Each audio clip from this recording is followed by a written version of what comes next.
Alright, it's time for drama updates. Please don't forget to subscribe my video.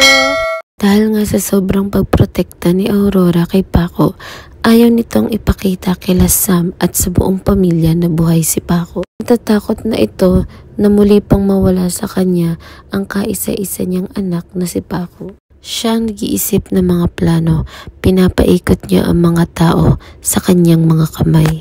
Pero hindi habang buhay ay maitatago niya ang kanyang lihim dahil may mga taong magtataka sa kanyang mga ginagawa. Katulad ni Sam na nagtataka na rin sino kaya ang kanyang kainuman. At malapit na nga malaman ni Sam na may sekretong room si Aurora na hindi magtatagal ay malalaman niya rin yun. At hindi rin habang buhay Aurora na maitatago si Paco sa lahat.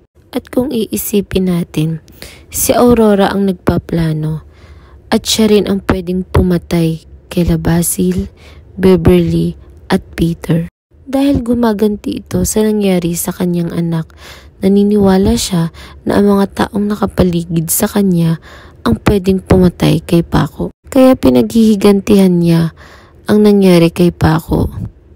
Kaya ayaw muna nito na lumabas or ilabas si Paco o ipakita sa buong pamilya.